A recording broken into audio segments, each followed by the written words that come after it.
भारत माता की। भारत माता की।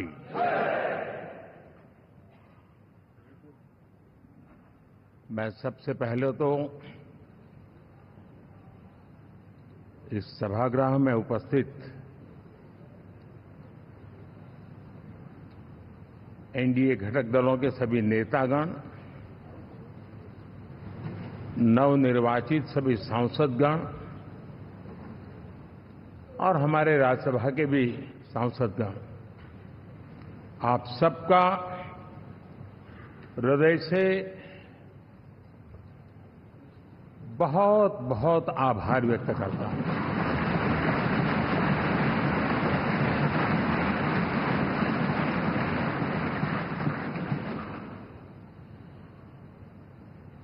मेरे लिए खुशी की बात है कि इतने बड़े समूह को आज मुझे यहां स्वागत करने का अवसर मिला है।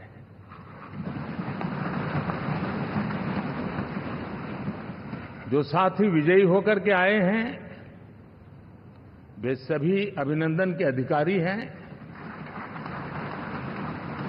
लेकिन जिन लाखों कार्यकर्ताओं ने दिन रात परिश्रम किया है, न उन्होंने दिन देखा न रात देखी, और इतनी भयंकर गर्मी में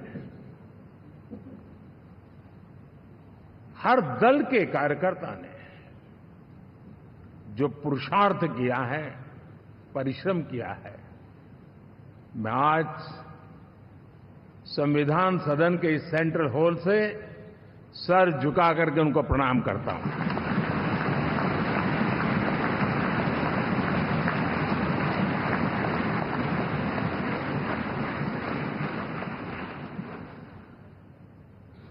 साथियों, मेरा बहुत सौभाग्य है कि एनडीए के नेता के रूप में आप सब साथियों ने सर्वसम्मति से चुन करके मुझे एक नया दायित्व दिया है, और इसके लिए मैं आपका बहुत बहुत आभारी हूं।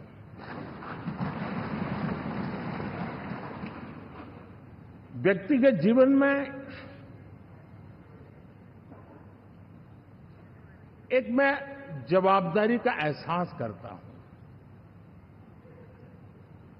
जब 2019 में इस सदन में मैं बोल रहा था, आप सबने मुझे नेता के रूप में चुना था, और तब मैंने एक बात पर बल दिया था, विश्वास। आज जब आप मुझे फिर से एक बार ये दायित्व देते हैं, इसका मतलब है कि हम दोनों के बीच, हम आपस में विश्वास का सेतु इतना मजबूत है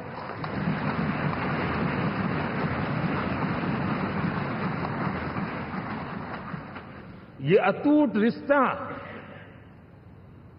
विश्वास की मजबूत धरातल पर है, और ये सबसे बड़ी पूंजी होता है।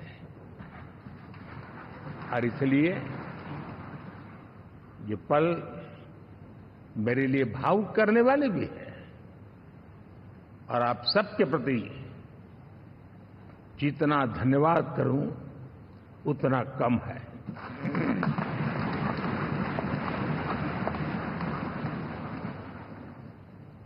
साथियों,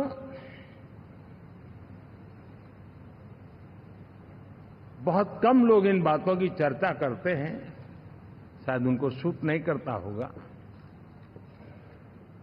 लेकिन हिंदुस्तान के इतने महान लोकतंत्र की ताकत देखिए कि एनडीए आज देश में 22 राज्यों में लोगों ने उनको सरकार बनाकर के सेवा करने का मौका दिया।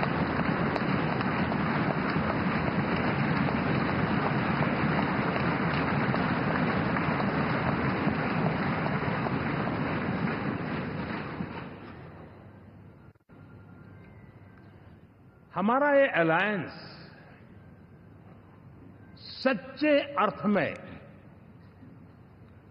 भारत की असली जो स्पिरिट है, जो भारत का आत्मा है, भारत की जड़ों में जो रचा बसा है, उसका एक अर्थ में प्रतिबिंब है।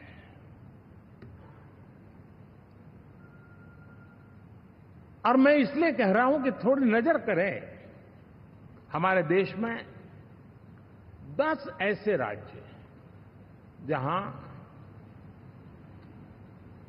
हमारे आदिवासी बंधुओं की संख्या प्रभावी रूप से है, निर्णायक रूप से है, जहां इस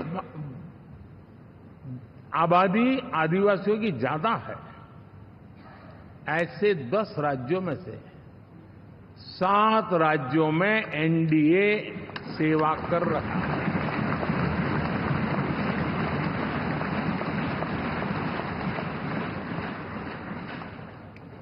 साथियों, हम सर्वपंथ संभाव के हमारे संविधान को समर्पित है और देश में चाहे हमारा गोवा हो या हमारा नॉर्थ ईस्ट हो, जहां बहुत बड़ी मात्रा में हमारे ईसाई भाई बहन रहते हैं, आज हम उन राज्यों में भी एनडीए के रूप में सेवा का अवसर हमें मिला हुआ है।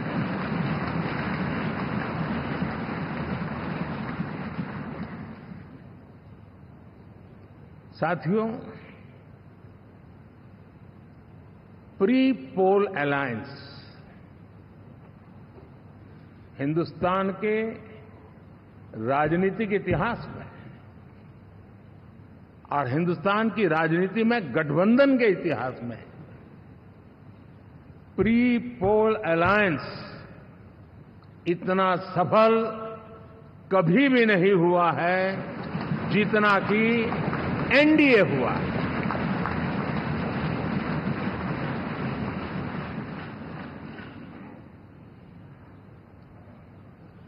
और ये गठबंधन का विजय, हमने बहुमत हासिल किया है और मैं कई बार कह चुका हूं, शब्द अलग होंगे लेकिन मेरे भाव उसमें एक सातत्य है। सरकार चलाने के लिए बहुमत आवश्यक है, लोकतंत्र का वही एक सिद्धांत है, लेकिन देश चलाने के लिए सर्वमत बहुत जरूरी होता है।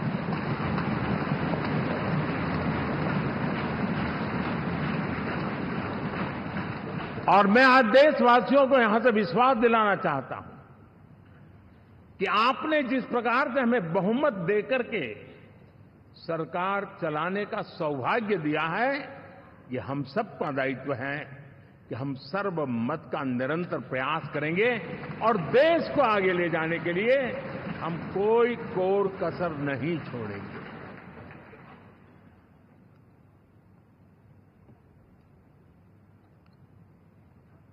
साथियों, एनडीए को करीब करीब 3 दशक हो चुके हैं। यानी आजादी के 75 साल में 3 दशक एनडीए, ये सामान्य घटना नहीं है जी। विविधता से भरे हुए अपनी लोकतांत्रिक और सामाजिक रचना के बीच में ये 3 दशक की यात्रा एक बहुत बड़ी मजबूती का संदेश देती है।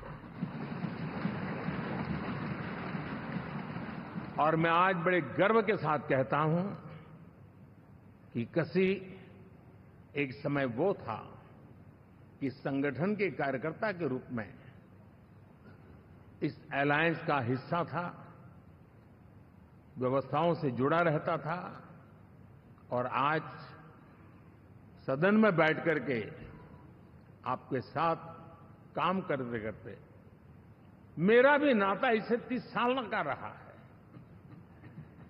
और मैं कह सकता हूं, हकीकतों के तथ्यों के आधार पर कह सकता हूं, ये सबसे सफल अलायंस है।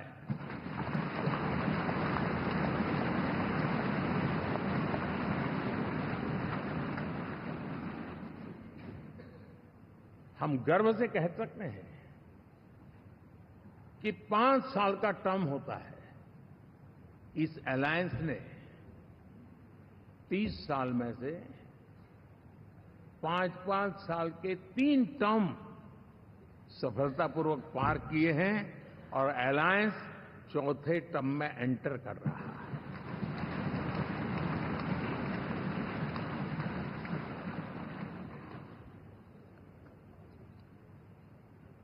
साथियों,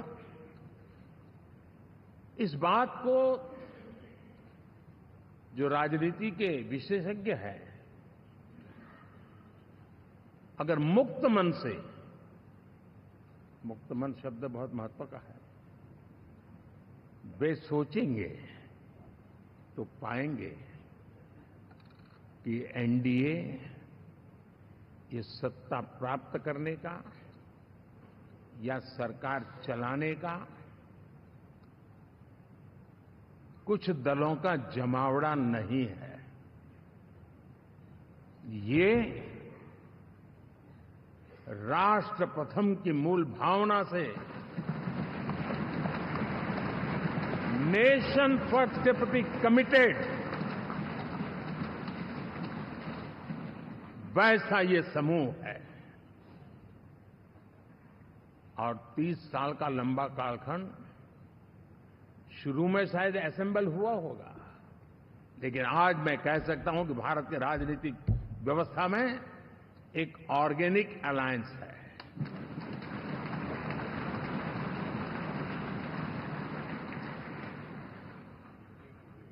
और ये मूल्य श्रद्धेय अटल बिहारी वाजपेयी, श्री प्रकाश सिंह जी बादल, श्री बाला साहब ठाकरे, श्री जॉर्ज फर्नांडिस, श्री शरद यादव, अनगिनत नाम मैं कह सकता हूं।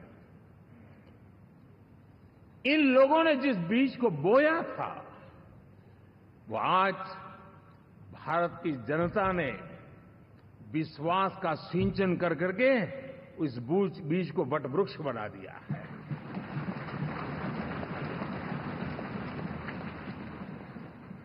और हम सबके पास ऐसे महान नेताओं की विरासत है और हमें इसका गर्व है।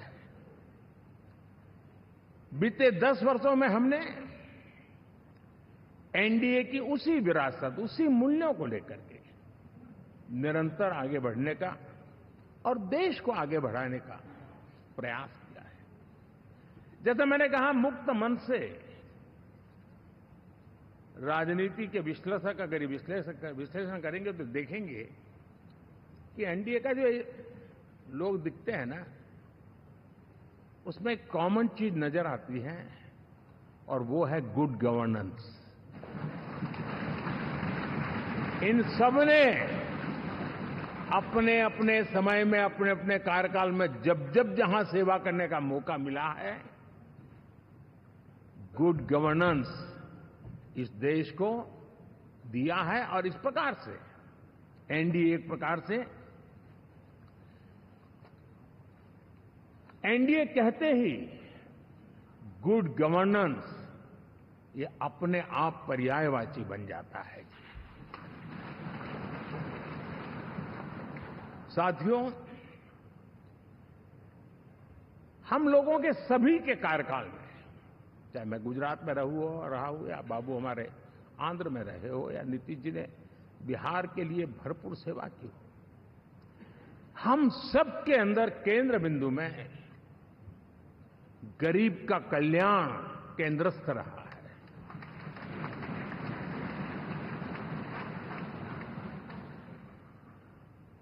और देश ने एनडीए के गरीब कल्याण के, गुड गवर्नेंस के 10 साल को देखा है। इतना नहीं, मैं कह सकता हूं देश ने इसे जिया है।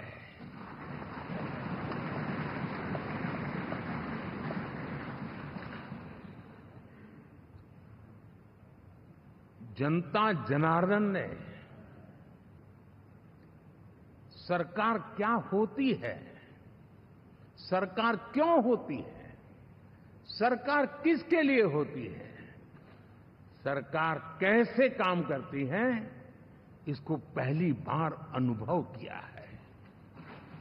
वरना जनता और सरकारों के बीच में एक खाई की व्यवस्था ही बनी हुई थी।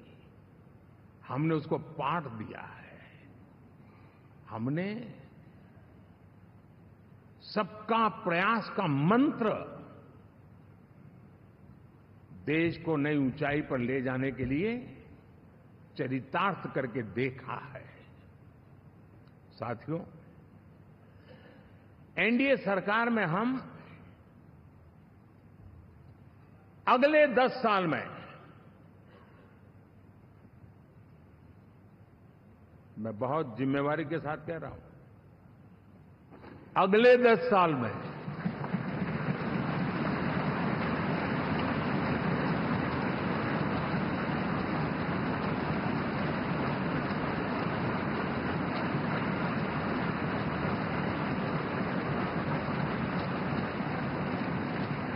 गुड गवर्नेंस, विकास, नागरिकों के जीवन में क्वालिटी ऑफ लाइफ, और मेरा व्यक्तिगत रूप से एक बहुत बड़ा ड्रीम है, मैं लोकतंत्र की समृद्धि को जब सोचता हूं तो मैं चाहता हूं कि सामान्य मानवीय के जीवन में से, और खास करके मध्यम वर्ग, उच्च मध्यम वर्ग, उनके जीवन में से सरकार की दखल जितनी कम हो उतनी लोकतंत्र की मजबूती है।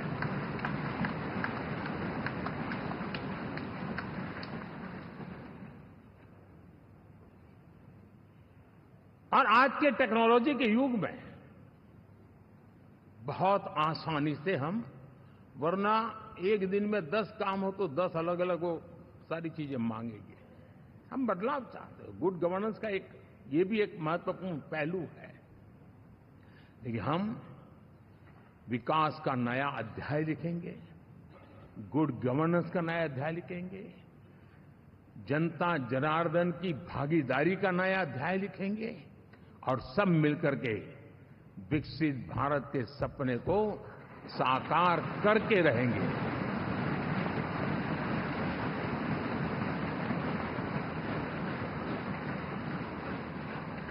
साथियों, एनडीए में, और मैं अगर विस्तार से कहूं तो सदन में किसी भी दल का कोई भी जनप्रतिनिधि होगा, मेरे लिए सब बराबर है।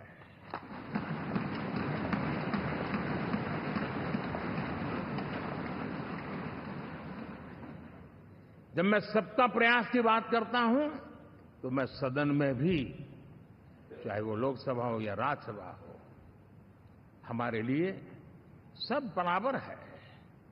और यही एक भाव है जिसके कारण 30 साल से एनडीए अलायंस मजबूती के साथ आगे बढ़ा है। अपना पराया कुछ नहीं है। सबको गले लगाने में हमें कभी कोई कमी नहीं रखी है। उसी का परिणाम है कि जनता का विश्वास भी जीत पाते हैं। साथियों, हमने 2024 में जिस टीम भावना से काम किया है और ग्रासरूट लेवल पे किया है, सिर्फ फोटो ऑप करना, नेता मिलकर के हाथ हिलाएं और फिर तुम्हारे रास्ते में मेरे रास्ते, ऐसा नहीं। ग्रासरूट लेवल तक सबने मिल करके ये जो काम किया है, और उसी ने हमें ऑर्गेनिक अलायंस का सामर्थ्य दिया है।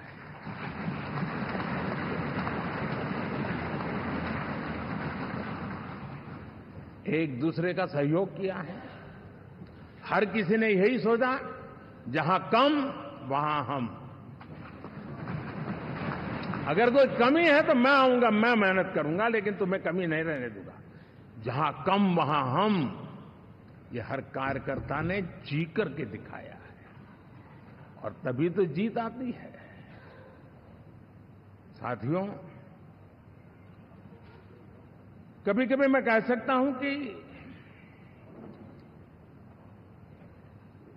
हमारा 10 साल का अनुभव है, भारत के हर क्षेत्र का और भारत के हर नागरिक का जो एस्पिरेशंस हैं, रीजनल एस्पिरेशंस हैं, वे और नेशनल एस्पिरेशंस, इसका एक अटूट नाता होना चाहिए। इसके बीच में हवा तक गुजर न सके, इतना जुड़ाव होना चाहिए, तब देश आगे बढ़ता है।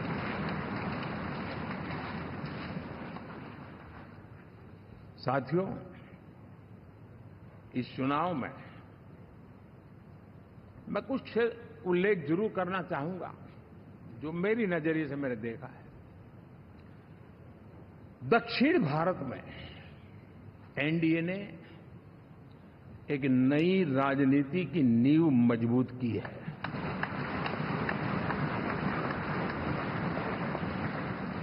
अब देखिए, कर्नाटक एंड तेलंगाना, अभी तो इनकी सरकारें बनी थी, लेकिन पल भर में ही लोगों का विश्वास टूट गया, भ्रम से लोग बाहर आ गए और एनडीए को गले लगा दिया। कर्नाटक और तेलंगाना में दोनों जगह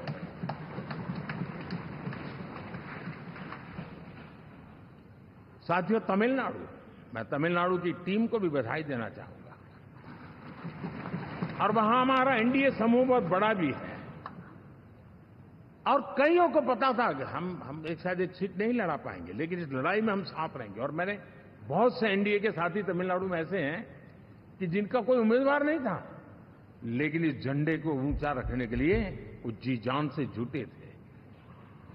और इसलिए आज तमिलनाडु में भले हम सीट नहीं जीत पाए, लेकिन जिस तेजी से एनडीए का वोट शेयर बढ़ा है, वो साफ साफ संदेश दे रहा है कल में क्या लिखा हुआ है।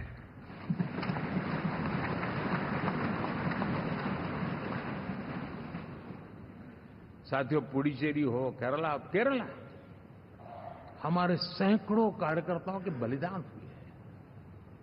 यूडीएफ हो या एलडीएफ हो, शायद हिंदुस्तान के राजनीतिक जीवन में इतना जुल्म एक विचारधारा को लेकर के जीने वाले लोगों पर हुआ होगा तो सिर्फ मैं कह सकता हूं केरल में हुआ है। जम्मू कश्मीर से भी ज्यादा हुआ है। उसके बावजूद भी सामने कहीं विजय नजर नहीं आता था। उन्होंने परिश्रम की पराकाष्ठा में कभी पीछे नहीं रहे, पीढ़ियां खपा दी, और आज पहली बार संसद में केरल से हमारा प्रतिनिधि बन के आया।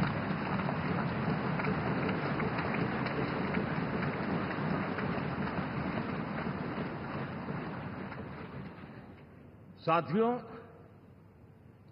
अरुणाचल में हमने लगातार, हमारी सरकार बनती रही है और भारी समर्थन से बनती है। सिक्किम में भी हमारे एनडीए की सरकार करीब क्लीन स्वीप के साथ, अरुणाचल क्लीन स्वीप। आंध्र, मैं अबू बाबू को पूछ रहा था, बोले हिस्टोरिकली ये सबसे हाईएस्ट विक्ट्री है।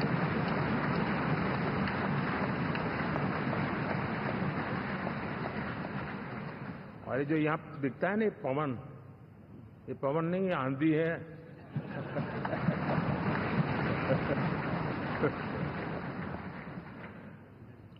आंध्र ने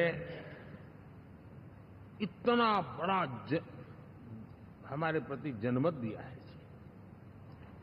हिंदुस्तान के लिए एक सामान्य मानवीय की विकास की जो जिजीविषा है उसका प्रतिबिंब है। और महाप्रभु जगन्नाथ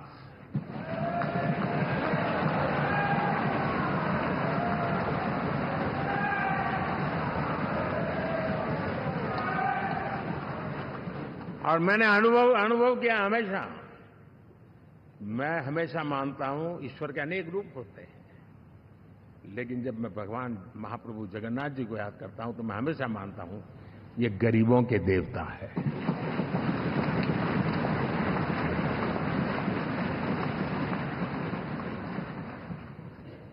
और वहां जो क्रांति रूप परिणाम आया है, मैं इसे एक रिवॉल्यूशन देख रहा हूं।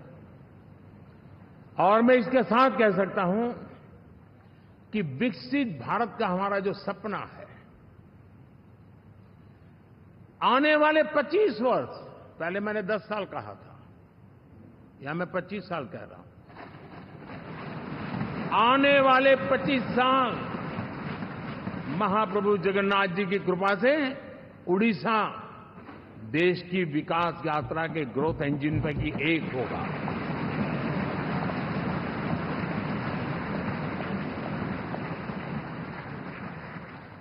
साथियों, हम लोग जब 4 जून के नतीजे चल रहे थे, मैं तो अपने काम में कुछ व्यस्त था, बाद में फोन आना शुरू हो गए। तो मैंने किसी को पूछा, यार ये तो ठीक है आंकड़े वांकड़े, तो मुझे ये बताओ कि ईवीएम जिंदा है कि मर गया?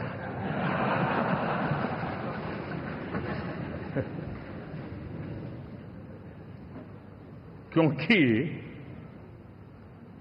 ये लोग तय करके बैठे थे कि भारत के लोकतंत्र और लोकतंत्र की प्रक्रिया के प्रति विश्वास ही लोगों का उठ जाए, और लगातार ईवीएम को गाली देना। और मुझे तो लगता था कि शायद इस बार वो ईवीएम की अर्थी का जुलूस निकालेंगे, लेकिन 4 जून शाम आते आते उनको ताले लग गए, ईवीएम ने उनको चुप कर दिया। ये ताकत है भारत के लोकतंत्र की, ये ताकत है भारत की निष्पक्षता की, ये भारत की ताकत है भारत के चुनावी तंत्र की, चुनाव आयोग की। और मैं मानता हूं कि ये आशा करता हूं कि 5 साल तो अब ईवीएम शायद मुझे नहीं सुनाई देगा, लेकिन जब 29 में हम जाएंगे तो फिर से शायद ईवीएम को लेकर के नाचने की शुरुआत करेंगे, क्योंकि इनके सुधरने की संभावना बहुत कम है। आप देखिए, चुनाव के समय मैंने पहली बार देखा, शायद हर तीसरे दिन इलेक्शन कमीशन के काम में रुकावट आए, इसके लिए सुप्रीम कोर्ट के दरवाजे खटखटाए गए, भांति भांति की एप्लीकेशन, और एक ही टोली थी। और लोकतंत्र के प्रति जिनका भरोभार अविश्वास है, ऐसे लोग सुप्रीम कोर्ट का उपयोग करते हुए कैसे रुकावट डाले, इसका निरंतर प्रयास करते रहे। और चुनाव आयोग की ताकत का एक बड़ा हिस्सा अदालतों में, इस पीक आवर्स में, चुनाव के पीक आवर्स में, यानी कितनी निराशा लेकर के ये लोग मैदान में आए थे कि उन्होंने पूरा हमला उसी इंस्टीट्यूट पे लगा दो, ताकि चुनाव के कोई भी परिणाम आए हम दुनिया के सामने भारत को भी बदनाम कर लें। ये षड्यंत्र का हिस्सा था दोस्तों, और कभी भी देश उनको माफ नहीं करेगा। साथियों, इंडी गठबंधन वाले जब ईवीएम का विरोध करते हैं तो मैं सिर्फ एक चुनाव के रूप में नहीं देख रहा। मैं मानता हूं ये लोग मन से पिछली शताब्दी के सोच वाले लोग हैं। वे टेक्नोलॉजी को हम महत्व न समझते हैं, न टेक्नोलॉजी स्वीकार करने को तैयार है। और ये सिर्फ ईवीएम में दिखाई दिया ऐसा नहीं, यूपीआई में दिखाया। जब हमने कहा कि हिंदुस्तान के लोग डिजिटल ट्रांजैक्शन करेंगे, फिनटेक की दुनिया में आज हिंदुस्तान का नाम हो गया, मानने को तैयार नहीं। आधार आज देश की एक पहचान बना है। मैं तो देख रहा हूं कि मुझे कई देश कहते हैं कि हमें आधार की पद्धति से आगे बढ़ना है, आप कैसे मदद कर सकते हैं। उस आधार को रोकने के लिए सुप्रीम कोर्ट में बार बार जाकर के परेशानियां पैदा की। यानी मूलतः ये प्रगति के विरोधी, आधुनिकता के विरोधी, टेक्नोलॉजी के विरोधी इंडी अलायंस हमने देखा है। साथियों, इस देश के लिए ये भी चिंता का विषय है कि विश्व में भारत के लोकतंत्र की ताकत को कम आंकने का प्रयास, और कितना एक्सट्रीम है। मैं दुनिया में ढोल पीट रहा हूं कि हम मदर ऑफ डेमोक्रेसी है, और ये दुनिया में जाकर के बता रहे नहीं हमारे देश में तो डेमोक्रेसी जैसा कुछ नहीं, क्योंकि वो मोदी बैठ गया है, वो एक चाय बेचने वाला यहां पहुंच कैसे गया, कुछ तो गड़बड़ की होगी। ये जो इनकी मनस्थिति है जी, भारत के नागरिकों को चुनाव प्रक्रिया के प्रति अविश्वास पैदा करने का जो उनका षड्यंत्र है, मैं मानता हूं कि अब दुनिया भी भारत के लोकतंत्र की विविधता, विशालता, व्यापकता, गहनता, इन सबको भी जानने समझने के लिए आकर्षित होगी। ऐसे इस चुनाव के नतीजे में देख रहा हूं। साथियों, जब 1 तारीख को मतदान पूरा हुआ और 4 तारीख को काउंटिंग, इस बीच की चीजों को आप देखिए। योजनाबद्ध तरीके से देश को हिंसा की आग में झोंकने का बयान दिए जाते थे। यहां इकट्ठे होना, यहां पहुंचना, यहां करना। कुछ लोग इस चीज को गंभीर नहीं लेते हैं, लेकिन ये बहुत गंभीर है। आप भारत के लोकतंत्र को, पहले उसकी व्यवस्था को अनादर करते हो, अब परिणाम आने से पहले एक ऐसा माहौल बना दो कि बस आग लगा देंगे। हर प्रकार से उन शब्दों का अर्थ यही निकलता है कि उन्होंने देश को उस दिशा में ले जाने का प्रयास किया था। लगातार देश को गुमराह करने का प्रयास किया गया, देश के लोगों को बांटने का प्रयास किया। अरे, चुनाव एक ऐसा लोकोत्सव होता है कि ज्यादा से ज्यादा लोगों को हम जोड़े, तोड़ने के लिए नहीं होता है। लेकिन हर प्रकार से कोशिश यही की गई। साथियों, मैं मानता हूं कि 2024 के लोकसभा के चुनाव के जो नतीजे हैं, हर पैरामीटर से देखेंगे, दुनिया ये मानती है और मानेगी कि ये एनडीए का महाविजय है।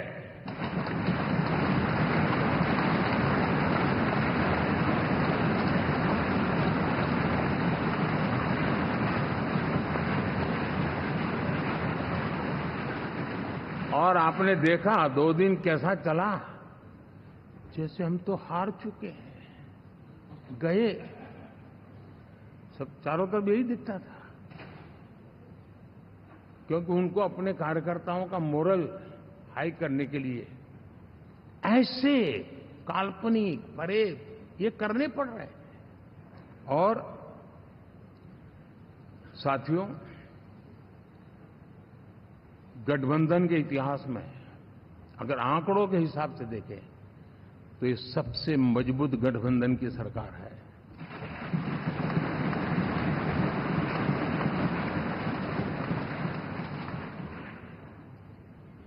लेकिन कोशिश ये की गई कि इस विजय को स्वीकार न करना, उसको पराजय के छाया में डुबो कर रखना। लेकिन उसकी ऐसी चीजों की बाल मृत्यु हो जाती है, और हो भी गई। लेकिन देशवासी जानते हैं कि न हम हारे थे, न हम हारे हैं।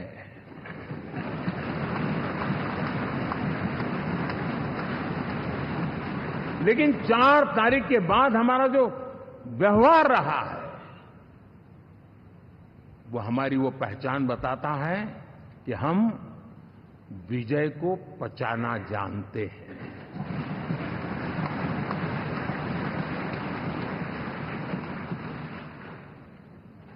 हमारे संस्कार ऐसे हैं कि विजय की गोद में उन्माद पैदा नहीं होता है और न ही पराजित लोगों के प्रति उपहास करने के हमारे संस्कार हैं। हम विजय को भी पचाते हैं और पराजित का भी उपहास करने की विकृति हम नहीं पालते हैं। ये हमारे संस्कार हैं। अब किसी भी बालक को पूछो कि भाई लोकसभा के चुनाव के पहले सरकार किसकी थी, तो कहेगा एनडीए। 24 के नतीजों के बाद सरकार किसकी बनी, एनडीए। फिर हारे कहां से भाई? पहले भी एनडीए थी, आज भी एनडीए और कल भी एनडीए है।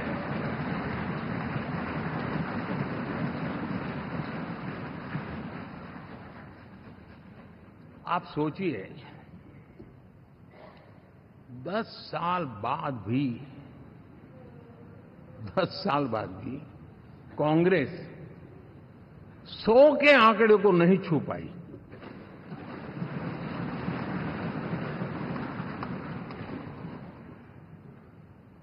और अगर मैं 14, 19 और 24 3 चुनावों को जोड़ करके कहूं, कांग्रेस के 3 चुनाव जोड़ूं, तो इन 3 चुनावों में जितनी सीटें मिली है उससे ज्यादा हमें इस चुनाव में मिली है।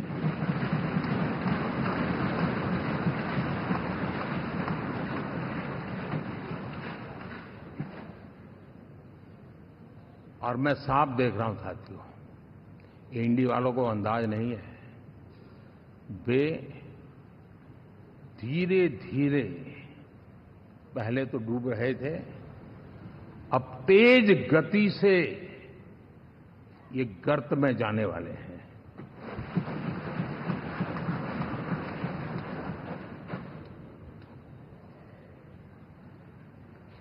साथियों, इंडिया अलायंस वाले देश के सामान्य नागरिकों की जो समझ है, आज भी वो उसके सामर्थ्य को समझ नहीं पाए हैं या समझना चाहते नहीं हैं। भारत के सामान्य व्यक्ति की भी एक समझ है और जो जमीन से जुड़ा रहता है ना, वो समझ को छूता है, समझता है, पहचानता है, वो वहां नहीं है।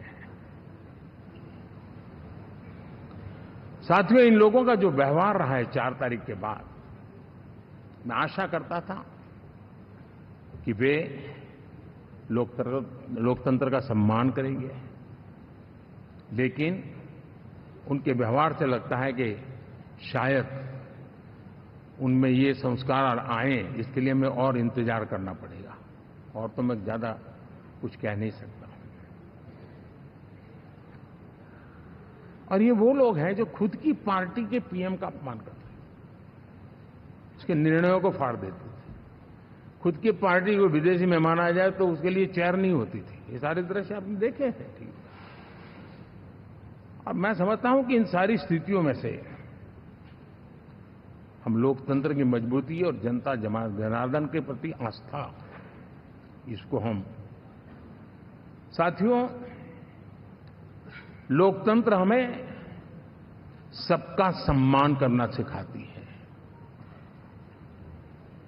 विपक्ष में भी जो सांसद जीत करके आए हैं, मैं उनको भी बधाई देता हूं।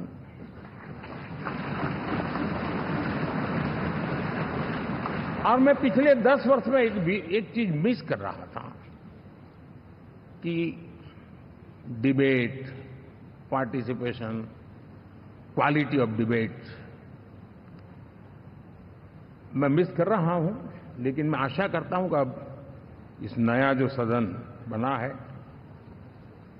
वो कमी मुझे खलेगी नहीं, शायद हमारे साथी भी राष्ट्रहित की नीयत के साथ सदन में आएंगे और भले वो विपक्ष में बैठे होंगे, लेकिन राष्ट्र के विपक्ष में नहीं है, हमारे विपक्ष में है।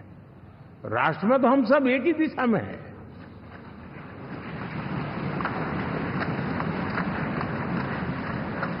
राष्ट्र में हमारा कोई पक्ष विपक्ष नहीं है। राष्ट्र में तो हम 140 करोड़ है और मैं आशा करता हूं कि वो राष्ट्रहित की भावना को लेकर के सदन में आएंगे और सदन को समृद्धि देने में वे कुछ न कुछ योगदान करेंगे। साथियों, 24 का जनादेश एक बात को बार बार मजबूती दे रहा है, बार बार मजबूती दे रहा है कि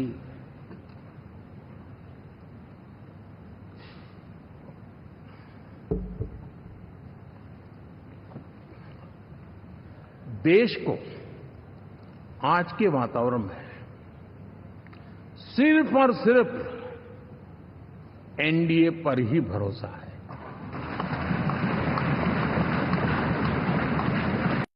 इस बात है, उन सब प्रति समर्पण उसका बढ़े, उस दिशा में हम काम करना चाहते हैं। साथियों, छत्रपति शिवाजी महाराज के राज्याभिषेक के 350 वर्ष के उत्सव में देश आज रंगा हुआ है और हमारे लिए सबसे बड़ी प्रेरणा है, क्योंकि उसमें राष्ट्र प्रथम की भावना है।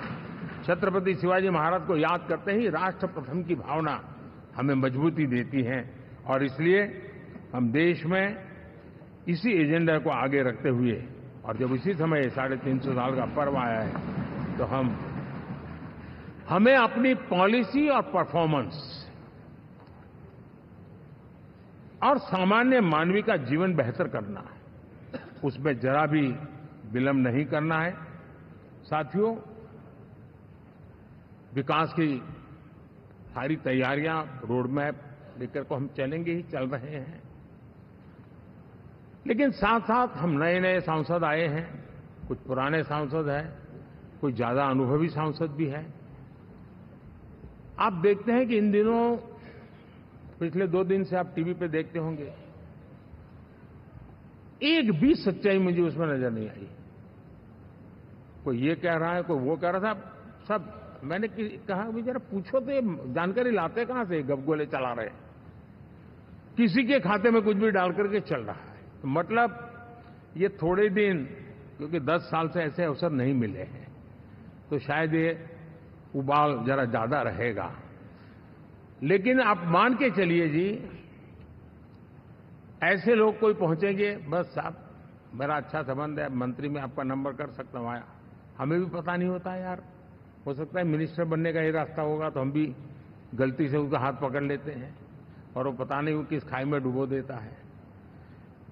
कभी कभी तो शायद अब तो टेक्नोलॉजी ऐसी है कि हो सकता है मेरे सिग्नेचर से कोई लिस्ट बाहर निकल जाए कि ये मंत्री बन गए, हो सकता है कोई बुद्धिमान डिपार्टमेंट भी बांट दे। तो आजकल कई लोग सरकार बनाने में लगे हुए हैं, मंत्री पद बांट रहे हैं, पद बांट रहे हैं, व्यवस्था बांट रहे हैं। मैं आपसे आग्रहपूर्वक कहता हूं, और जो मोदी को जानते हैं, ये सारे प्रयास निरर्थक है। वे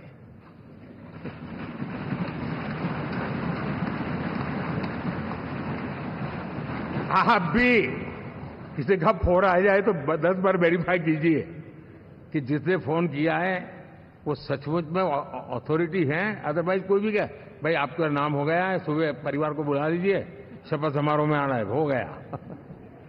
तो ऐसी गपबाजी करने वाली एक बहुत बड़ी फौज रहती है। कुछ लोग आदतन करते रहते हैं, कुछ लोगों को मजाक आती है लेकर, और कुछ लोग बदइरादे से करते हैं। मेरा सभी सांसदों से आग्रह है कि हम इन सारे षड्यंत्रों का शिकार न बने।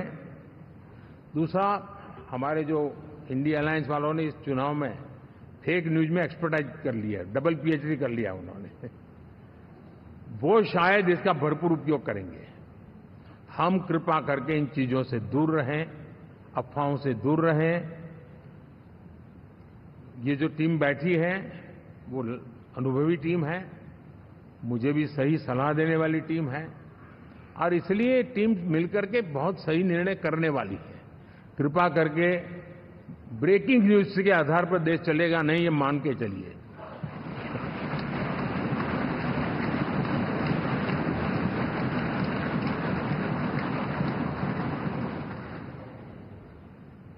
साथियों, विकसित भारत का संकल्प लेकर के हम चले हैं। 3 नंबर की इकोनॉमी पहुंचना मैं जानता हूं, निश्चित रोड मैप के साथ उसको हम पार करने वाले हैं। और मैंने पहले भी कहा था कि मेरा पल पल देश के नाम है, मेरा पल पल आप लोगों के नाम है। मैं 24/7 अवेलेबल हूं।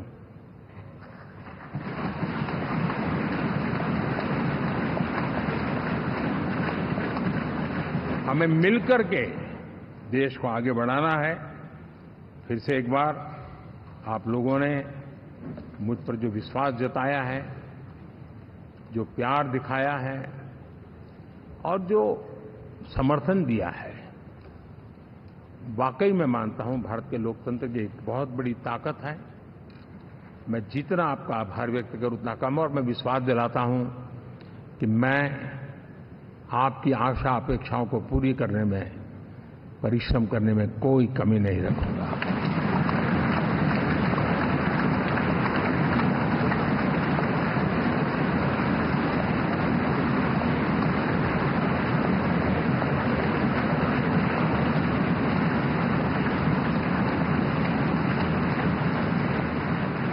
मेरे लिए जन्म सिर्फ और सिर्फ वन लाइफ वन मिशन, और वो है मेरी भारत माता। ये मिशन है 140 करोड़ देशवासियों के सपनों को पूरा करने के लिए खप जाना।